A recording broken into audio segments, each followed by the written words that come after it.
adding and subtracting rational expressions. And this video is without a common denominator already, so we're going to have to find the common denominator in this video.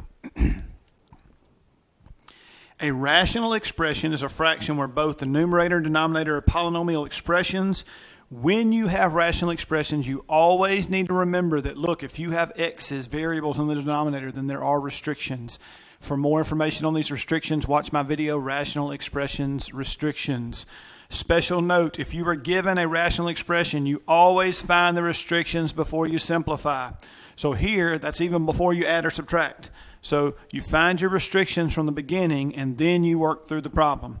So for the purposes of this video, though, I'm not going to find the restrictions. That's why I referred you back to the restrictions video above there. Okay? We're just going to focus on adding and subtracting, finding common denominators in this video. But understand that either every problem in this video or just about every one is going to require us to find restrictions. We just won't find them in this scenario here. But you would normally need to be concerned with that.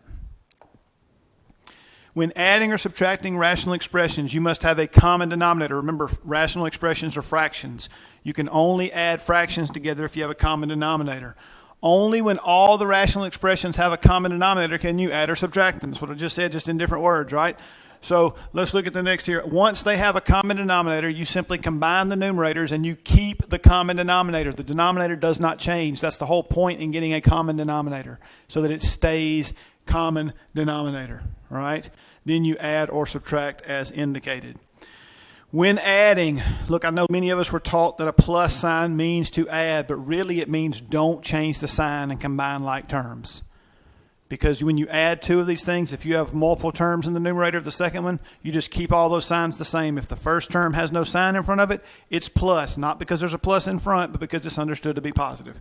All right? And then you keep all the signs the same. You combine like terms. If you subtract, you distribute the negative. That means you're going to change all the signs. A subtract does not mean, a minus sign does not mean subtract. It means change all the signs that come after it. So the second numerator, change all those signs, and then combine like terms, right?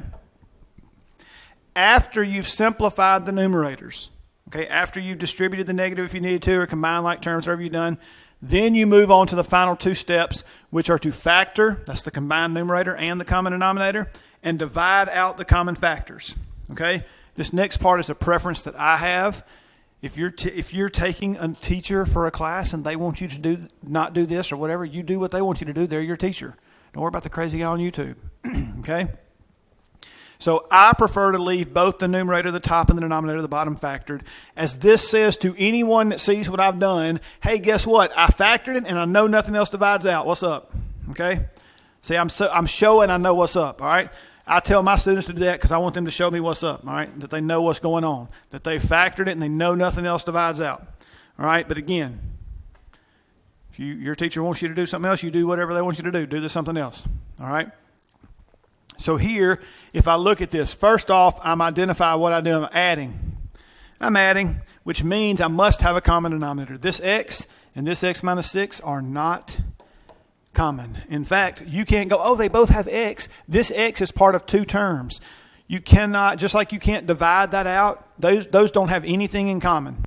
If this one over here was 6x, then now they have something in common because that's multiplied. But if you have two terms, and that's one term, when you multiply, it's one term. X minus 6 is two terms. It does not have anything in common with x. So when I come out here and talk about my LCD, I've got to have an x from this one. I would factor, I can't factor either one of those, by the way, and then x minus 6. So now my LCD would look like this, x times x minus 6. That's what my LCD, my least common denominator, would look like. All right, so how do I go about simplifying this? This is an expression.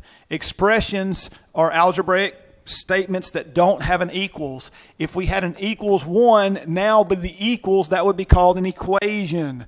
All right, that's something my students always get confused on, and I keep telling them, look, an equation has an equal sign. Nothing we were going to work up here in this video has an equation. Is an equation. We may put equals, like I'm about to put this thing equals whatever I'm going to write next. But what I mean is this expression is equivalent to whatever I write down here.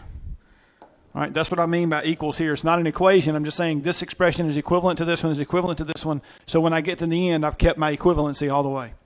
All right, so 4 over x, and what I do is I say, look, I need to look at this and compare it to this. Is anything missing? Yep, something is missing. So if something is missing, I'm going to put this in parentheses and multiply by what's missing. Then I have this plus sign. That's what I'm going to put next. Plus my next fraction, 3 over x minus 6. And I look at this. Is something missing from there to get this? Yep, that's what's missing, okay? So let's come over here and say, okay, we need to multiply this by what's missing. So here, when we look at this x, what do we say was missing? We have this, so we need to put this here, right? That's how we do this. So I have x. I'm missing x minus 6, so we put that here. Whatever I put in the bottom of the denominator, I've got to also put up here in the top of the numerator. So I need to put x minus 6 over x minus 6 over here. What's missing? I look here. I have this. I'm missing the x. It goes here. Okay? So then x goes here, and whatever I put in the bottom of the denominator, I have to put in the top of the numerator. Always. And that's because, look, what does x over x become? That divides out and becomes 1. Now, don't mark those out right here. You don't want to do that. You'd be undoing your common denominator. All right, so let me write down what my next step would look like. It would still be over my common denominator of x times x minus 6, and I would have 4 times x minus 6 plus 3. And I'm going to leave my x in parentheses right now, but it's not necessary since it's one term. And so now you look at this and you go, hey, Mr. Guess what? I have x minus 6 and x minus 6. Can I cross them out? No, because you have more than one term up here. If you have more than one term, you cannot factor part of that term out. How do I know I have more than one term? Look at that plus sign. Is it in parentheses? Nope. Remember, pluses or minuses separate terms. So if you have something followed by a plus or minus sign, that's announcing to you, hey, I'm a new term. I'm a new term. That's what it says when you have a plus. Now, if you have a leading negative, like if your 4 was negative, that doesn't separate terms. That just starts the first term. But if you have a plus or minus that follows something that goes like, x minus 6 in parentheses, then that plus sign, this announces, hey, this is a new term right here. That's a new term. And then that plus sign goes with that 3x, but that is part of that term, and it announces, hey, I'm a new term. All right, so because those are new terms, you can't take those and cross those out. That will not work because you have 2 terms right here. All right? So that terminology, and I'm not a pun on words there, is important. You have one term and you have 2 terms. In this one term, you have a factor and another factor. And in the factors, 1 term factor and 2 term factor. Okay? But you still just have 2 total terms in the numerator up here. All right? And that's important. You cannot cross those things out. So here, we're going to distribute the 4. This is what I said when I said simplify the numerators. We're simplifying them. So here we're going to say this is 4x minus 24 plus 3x all over my x times x minus 6. All right, and then I didn't give myself a lot of room. This is not the best board presentation, but I'm going to come up here, equals, and so I'm going to put this together with this. 4x plus 3x is what? 7x, and then minus the 24 over x times x minus 6. And at this point, I have my numerator simplified. So now I go back and say, look, I told you that when I had this simplified, try to factor and divide out. Okay? So can 7x minus 24 factor? Nope. So guess what? I'm done. That's my final answer. I can't factor it, so nothing divides out because it's not identical. So I'm ready to go here. X and x minus 6.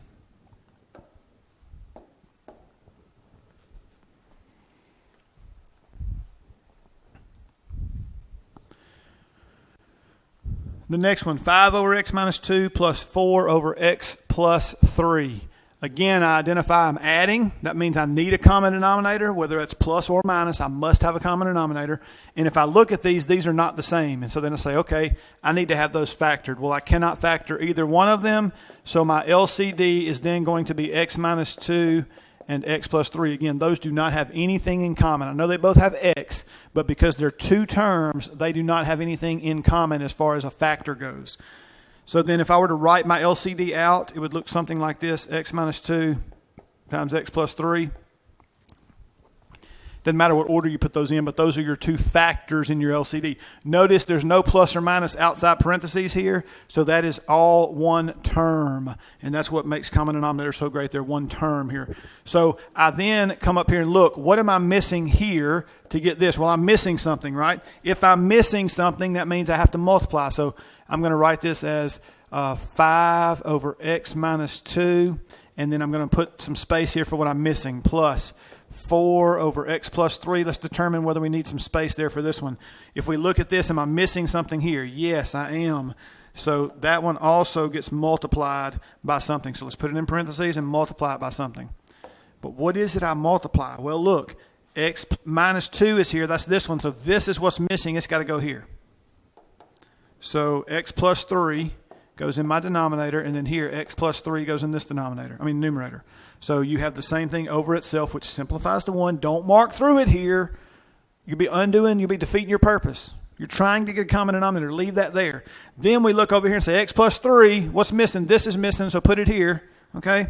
So then x minus 2, and we have to put the same thing in the numerator, x minus 2.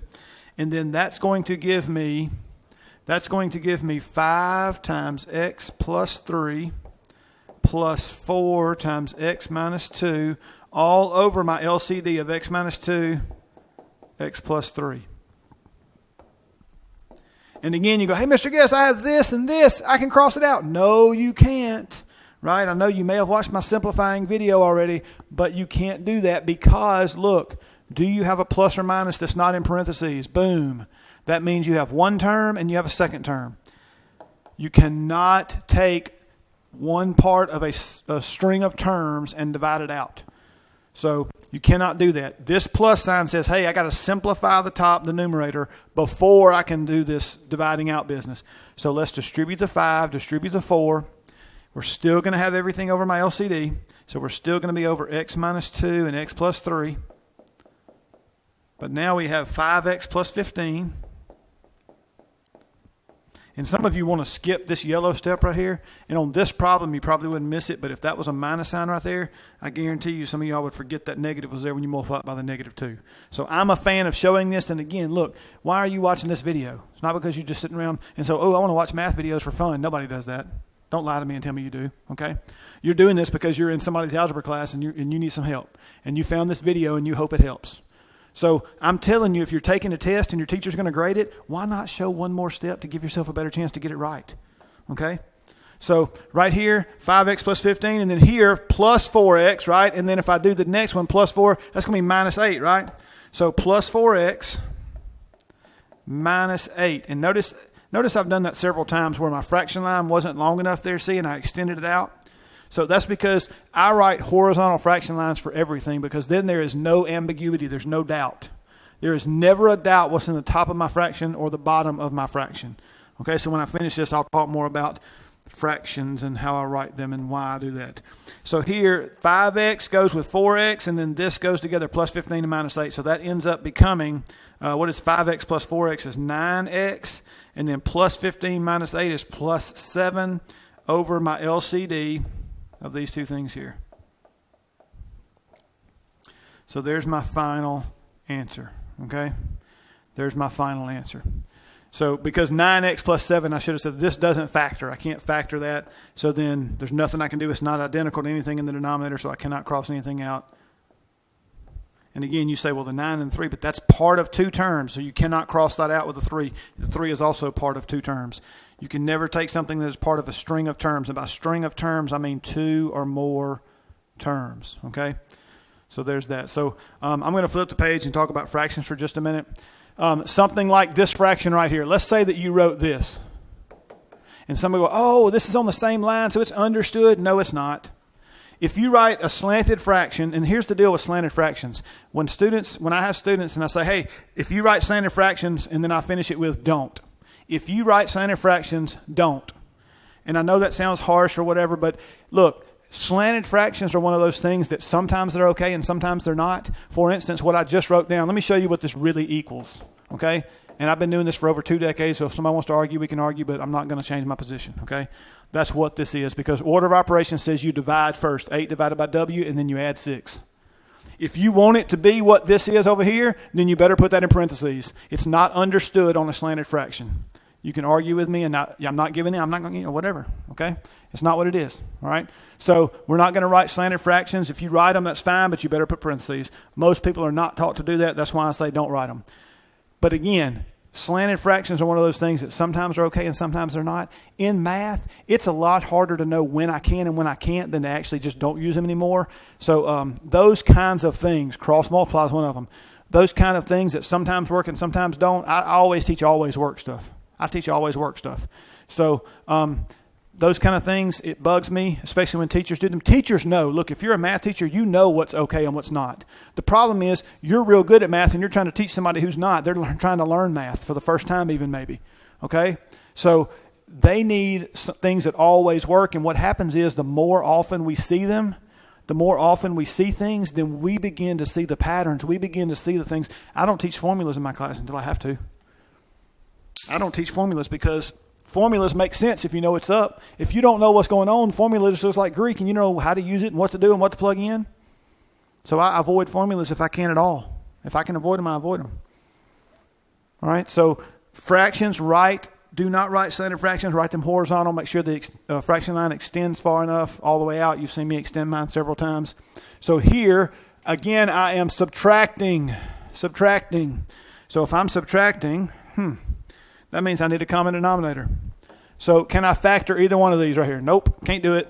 So then in my LCD, they both exist, W plus 6 and W minus 6. So if I want to see what that would look like, since they're two terms, I got to put them in parentheses and multiply them together, right? I got to multiply my LCD together, but since they're two terms, I have to have parentheses around them. Otherwise, it means something different. So if I look at this, what's missing here from this? W minus 6 is missing. So I'm going to rewrite this as 8 over W plus 6, and I've got to multiply it by whatever's missing.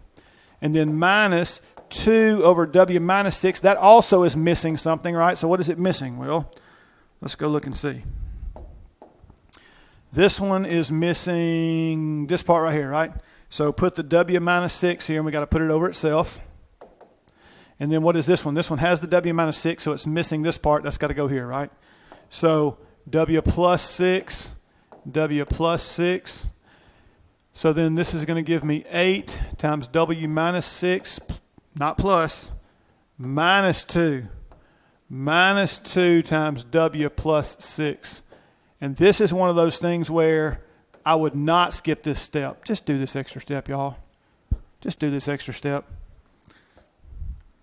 Because what happens when you get ready to distribute that 2, negative 2, y'all will tell me minus 2W plus 12. That's what I get. I've been grading papers for 25 years. Okay? I've been teaching in full time for 22, but graded papers before that as a grad assistant. So I've been grading papers for almost a quarter of a century. Oh my gosh, that makes me sound old. Okay? So that's negative 2W, and it's going to be minus 12 when you distribute it. That's important. That's why I show that step. So here, distribute the 8. You get 8W minus 48, and then you get minus 2W minus 12 all over W minus 6 and W plus 6. And then I'm going to put these things together here. Put this together with this and get get 6W, right? 6W, and then put this together with this. Two negatives you add together, 48 and 12 is 60, and you keep it negative over your LCD. Extend that out. And then I look at it and go, hey, wait a minute. This is two terms. I have it simplified now. Once I simplify the numerator, I do what? Factor and divide out. Okay? So here, let's factor this. What do they have in common? Let's write a 6. So I have a 6, and what am I left with? W minus 10. And that my common denominator does not change through all of this because I haven't found anything to divide out with it. Now I'm ready to divide out. Does this 6 divide out with anything down here? No, because this 6 is part of two terms, and this 6 is part of two terms. If it's part of more than one term, you cannot cross it out, y'all. Don't do it. And then W minus 10 does not exist down there, so this is your final answer. 6 times W minus 10 over W minus 6 and W plus 6.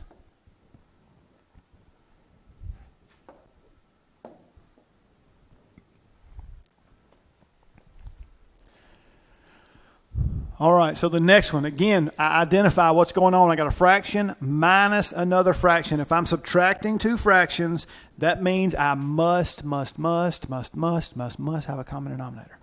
I've got to have a common denominator or I cannot keep going here. So if I look at this, can I factor this? Oh, I can factor that one, can't I? It's 3 terms, no GCF and a 1 in the front, so I call that list method. I want the factors of 12 that add to give me 7. I know it's negative. I'll come back to that. So the things that multiply to give me 12 and add to give me 7, most of you can come up with that on the top of your head, but if you struggle with it, 1 and 12, 2 and 6, 3 and 4. List the factors, 3 and 4.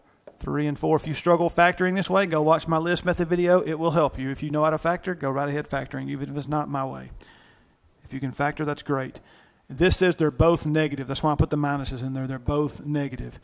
So I'm going to mark through that. That's factored now. So my LCD, if I look over here, my LCD has an M minus 3 and an M minus 4 from these two things. Then I say, wait, M minus 3. Wait, that's already there. Do I write it again? Nope. The only way I would do anything is if it was for M minus 3 to the 4th power. Well, then I'd have to put a 4th power here if the power was bigger. But I don't have any powers here, so I don't have to worry about it. That's what I would do. So I come back and say, okay, my LCD looks like this. Then it's going to be M minus 3 times M minus 4 if I were to write it out as a product there. Okay, there's my LCD. There's nothing magical about this line. I'm just kind of denoting the fact that, hey, I'm just going to write down my LCD down here as to what it would look like on the bottom of my fraction, the denominator of my fraction. So if I look at this, if I come out here, I have, okay, M minus 3, M minus 4, and in the numerator I have 2M plus 9. So I've got to determine, do I do this right here or do I not? Okay, so if I look at this, look at these two things. What's missing from those to get this? Well, look, that's here and that's there, right? Nothing is missing. If nothing is missing, guess what? I don't multiply by anything. Don't multiply by anything. So then I say minus 2 over M minus 3. And this is obviously missing something because it only has one factor in the denominator. I have M minus 3, so I need M minus 4, right? Actually, that's going to be over here, right? Right there. So M minus 4 and then over M minus 4, right? I've got to have that over itself. I know that I put the bottom one first instead of over, but under, if you will. All right. So here, this is then going to be, and I didn't change colors. Let me go change colors real quick because that's going to bother me. This is going to be M minus 4 over M minus 4. And this is going to give me 2M plus 9 minus 2 times M minus 4 all over M minus 3. Ah, that's terrible. Times what? My LCD, M minus 4. And again, you say, oh, Mr. Guest, look what I can do. Look, I have this and this. No, because you have a plus and a minus. You actually have 3 terms up here. But if you have more than one term, you cannot cross that factor out. Cannot happen. You've got to simplify up here first. That's the process I keep talking about over and over and over again. Right, trying to drive that point home. Once you find that common denominator, you've got to simplify the numerator before you divide and cross out stuff. All right? And that can be a lengthy process with some of these. Some of these have not been too bad, but some of these can get really long. So I distribute this negative 2. So this is going to give me, just keep coming down here, 2M plus 9, and then minus 2M, right? That's this one. And then what if I multiply a negative 2 times a negative 4? That gives me a plus 8. That's huge. Plus 8 over my LCD, which is M minus 3 times what? M minus 4. And now I'm ready to combine like terms. I got M's, 2M and minus 2M. That cancels actually. And it cancels because it goes to 0, by the way. Things that cancel go to 0. And so then this is going to be 17 over M minus 3 and M minus 4. So 17 over M minus 3 and M minus 4. Extend my fraction line out further on both sides there. And I took that because, look, I can't factor this. It doesn't divide out with anything down there, so I'm done with it. Okay? I'm done with it. 17 over M minus 3 times M minus 4. You know you're done whenever you have both the numerator and denominator fully factored and everything that is in common divided out. That's how you know you're done. I'm not done here because this is 1, 2, 3 terms. If it's 3 terms, it's not factored, if it can be factored, anything can be done to it. So here I had parentheses to simplify. That's how I knew I wasn't done. I had 3 terms and I had parentheses. I needed to do something else with it. But once I got here, I couldn't do anything with it. All right? Couldn't do anything with it. And only had 1 term. So here, again, what am I doing? If I identify what I'm doing, I got a fraction added to another fraction. When I add fractions, I must have an LCD. Got to have it. Okay? Can't get away with it. Can't get away with not doing it. Got to have an LCD. And if I look at these, they're not the same. That's not the same as that. So can I factor either one of them? Well, guess what? I can factor both of them. So these are both list methods. So I'm going to have x, and this one's going to be x and x. So factors of 6 are going to be 1 and 6 and 2 and 3, and over here 1 and 6, 2. It's going to be the same thing. So I'm just setting them both up. But it's the factors of 6 that add to give me 5. And I got to be careful here because look, 6 minus 1 is 5, but wait a minute, that's subtracted. I want it to add. So 2 plus 3 is 5. So put in here a 2 and a 3. They're both positive is what the signs tell me. Okay? Both positive. So in my LCD, I already know I have an x plus 2 and an x plus 3. Right? I have that one and that one. Can't help it. Got both those no matter what. No matter what the other one turns out to be, I have both those. So over here, factors of 6 that subtract to give me 1. Don't pick the one with 1 in it. 6 minus 1 is 5. 3 minus 2 is 1. So put in here a 3 and a 2, or 2, it doesn't matter. This says bigger number is negative. Which one's bigger between 3 and 2? 3. 3 is negative. And since it says bigger, that implies different. In my mind, I think same and different in my mind. Okay? But I say the words both positive, bigger, negative is what I say. All right? Out loud. So then I have to add, look, x minus 3 is not here, is it? So I got to add it right here. Okay? So then x minus 3 gets added to my LCD. X plus 2 is already there. Do not add it again. Do not repeat it. Okay? Don't repeat any factors for the LCD. So then in my LCD, I have x plus 2, I have an x plus 3, and I have an x minus 3. Good gracious. Okay? I got all 3 of those things in my LCD. Whew. So let's come over here then. Let's come over here and let's say, okay, this first fraction is x. And look, when you write it this way, put it over the factored form. Why would you redo the work? I already factored that, mark through it. I'll just use this and put it here. Don't go back and put x squared plus 5x plus 6. Put the factored form. Because then I can look at this and go, hey, do I need to multiply by anything? Well, guess what? I have both these, but I need this one, right, to go here. So I've got to put that in there. I need to take and multiply this by what's missing. And then plus the next one is 4. And again, put the factored form. Put the factored form. And then guess what? It gets multiplied by something too because these 2 things are here, and I'm missing this one, right? That goes all the way over here and here. Okay? So let's do that. This one you said was missing x minus 3, so put that over itself. This one was missing x plus 3, so put that over itself. I'm going to fix that because it looks like a T. I don't like that. Okay?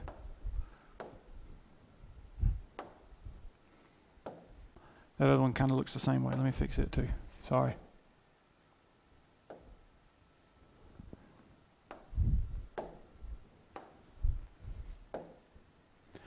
So here, I have everything over my LCD. X plus 2, x plus 3, and x minus 3. That's all my LCD on both these. This first one, see, I have all 3 of those things here. I have all 3 of those things here. So now I can combine those 2 fractions. All right? So here I have this multiplied together. So again, I'm going to show this step. I'm not going to skip it. And then plus 4 times what? All of this stuff, right? So x plus 3 there. And now I still have everything over my LCD. X plus 2, x plus 3, x minus 2. And I'm ready to now distribute the x and distribute the 4. So x squared minus 3x plus 4x plus 12. And before I go any further, let me ask you this. Why couldn't I take this and cross it out? That's because of that right there. You go. That separates 2 terms up here, and I can't do that with that plus sign outside the parentheses. That's why I cannot cross that out. Same reason I can't cross these out because of that plus sign. Okay? Don't be trying to make up your own math there. All right? So Now, I still have everything. Everything is still over my LCD. Okay, so I'm going to put that back in yellow because I'm not changing that. It hasn't changed yet. And then, but in my numerator, look, I'm still got stuff I can simplify. Can I put those two terms together? So that leaves me with x squared. And then what is minus 3x plus 4x? It's plus x and then plus 12. Now this is finally simplified. That means I'm ready for my final two steps. Remember I told you the final two steps were going to be what? Factor, divide out. So I'm looking for the factors of 12 that add to give me 1. All right, 1 and 12. What does that add to give me? I just wrote it down, 13. 2 and 6, it adds to give me 8. 3 and 4, that adds to give me 7. Look, don't get confused. We're adding. Don't do, 3 minus 4 or 4 minus 3, right? Nope. Won't work. So nothing works here. So guess what? Since this doesn't factor, you're done. You're done. Okay?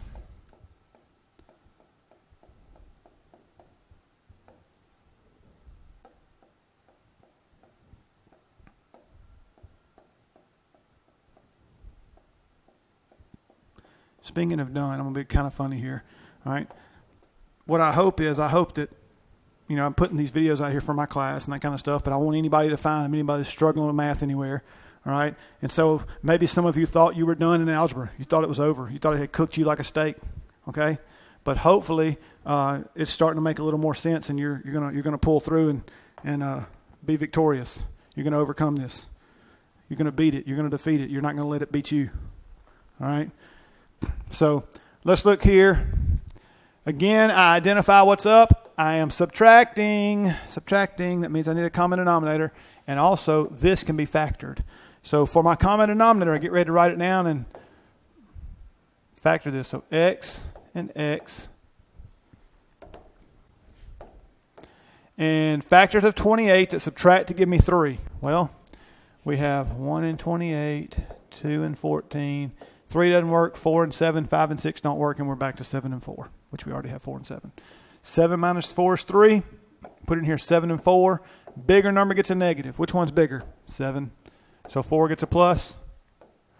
So then we get x minus 7 and x plus 4 for my LCD. So when I write it down, it's going to look like this right here, which I've already seen right there. That's exactly the same.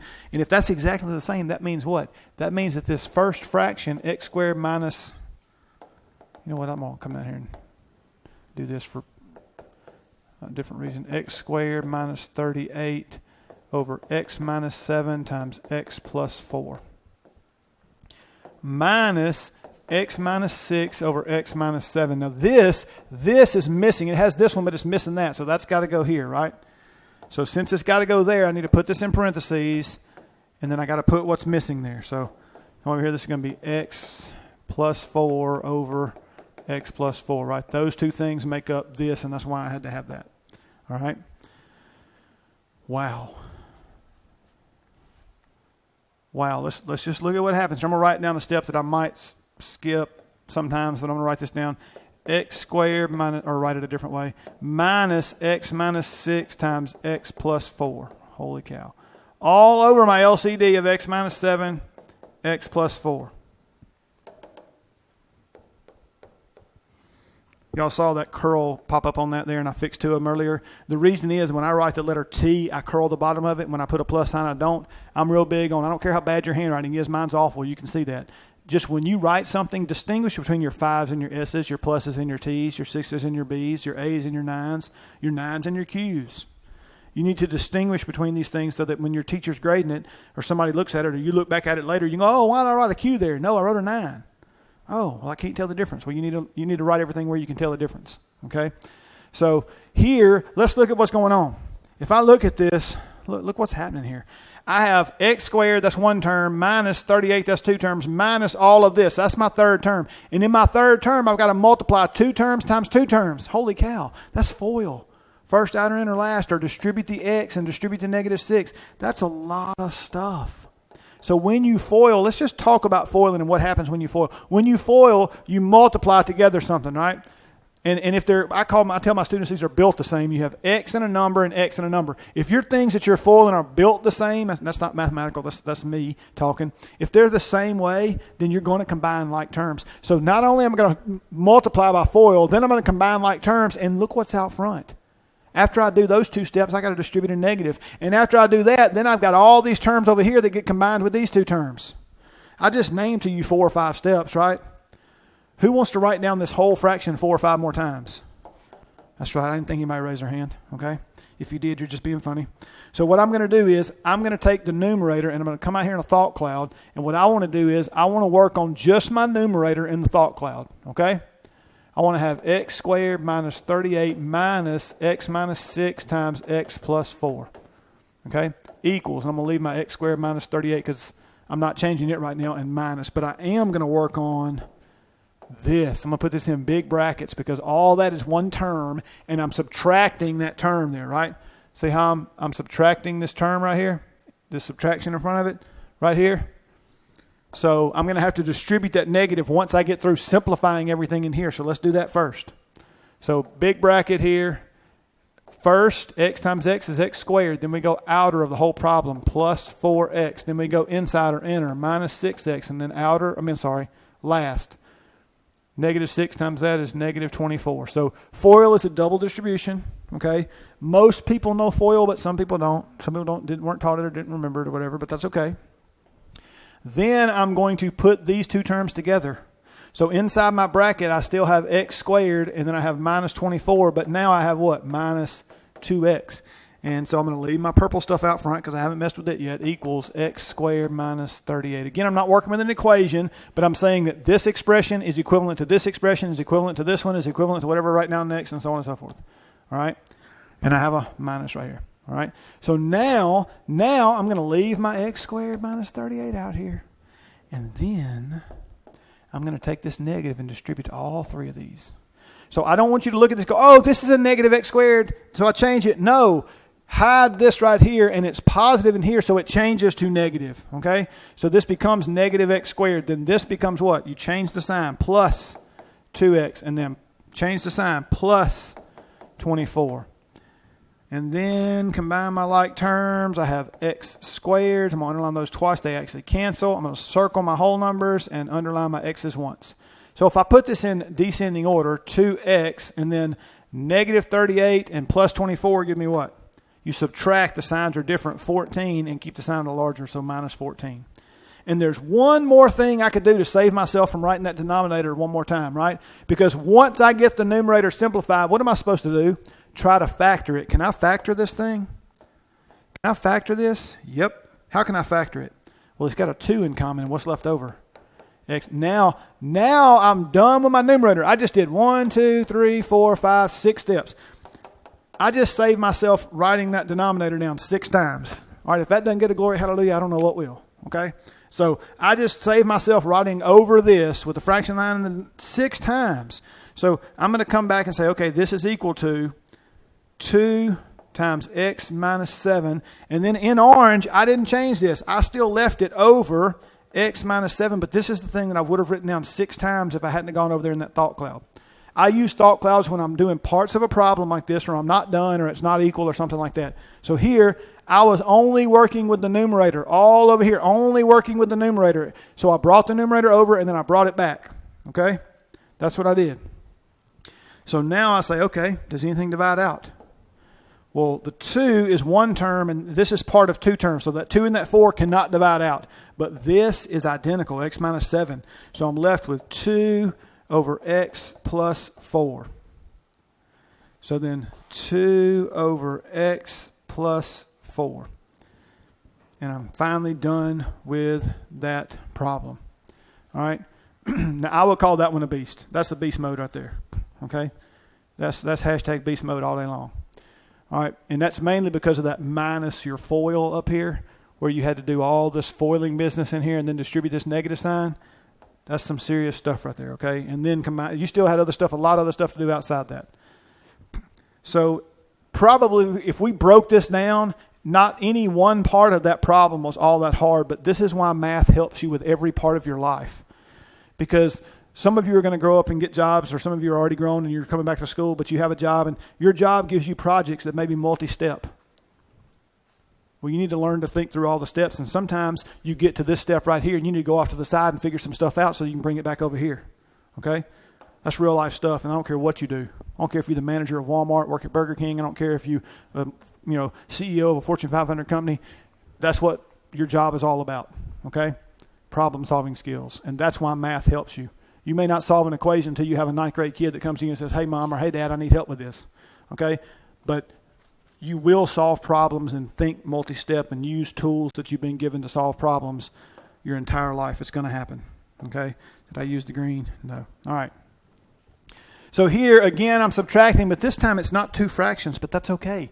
If a fraction is involved, I still need to find an LCD. So when I look at this, what is my LCD? Well, I know y plus 2 is in it, but look, 7 is not a denominator, y'all. What is 7 really over? 1. Look, I don't know when you would ever answer over 1 outside of if your teacher said, "Hey, what is everything understood to be over?" You could say over 1. It's over. Everything's understood to be over 1. But outside of that, you would never answer over 1. If the answer is 7, you just put 7. If it's 8, you just put 8. -8, you just put you don't put -8 over 1. Please don't ever do that to your teacher. That's not simplified, okay? Simplify it for them. So here, what I want to do then, my LCD is the only thing I have is this, and I can't factor it. So that's all my denominator is. So I'm going to come out here and go, okay, look, the 7 is missing something. So it gets multiplied. Notice what I did. I left room down here because I'm going to talk about the over 1 business, okay? And then minus 4y over y plus 2. What is that missing? Nothing. It has everything here, so nothing gets multiplied by it. So I'm going to come over here and say, okay, look, the 7 is really over 1. We talked about that. So what is this 1 missing from this? All of it. It's missing everything. So I've got to put everything here and put it on top as well in the numerator. So then that's going to give me 7 times y plus 2 minus 4y, and it's all over the same denominator, right? So it's all over y plus 2. That's my common denominator, right? When we find the common denominator, we don't change it. We don't change it. Then we take this 7 and distribute. Look, again, why can't I cross these out? Because there's a minus sign, and this is 1 term, 2 terms. That's why you cannot cross that out, all right? It does not divide out here. So this is going to then become 7y plus 14 minus 4y over y plus 2. And we have like terms here, minus 4y and 7y. So that's going to become what? 7y minus 4y is 3y plus 14 over y plus 2. And, well, before I box that, let's talk about this. Can I factor 3y plus 14? No, it's 2 terms. There's no GCF. It's not difference of squares. It's not SOPs, which is sum or difference of cubes. So it won't factor. That's why I box it and then put it in my answer box over here. 3y plus 14 over y plus 2. So I hope this helps you out in solving these, adding and subtracting. I shouldn't say solving because you solve equations. We're adding and subtracting rational expressions without common denominators.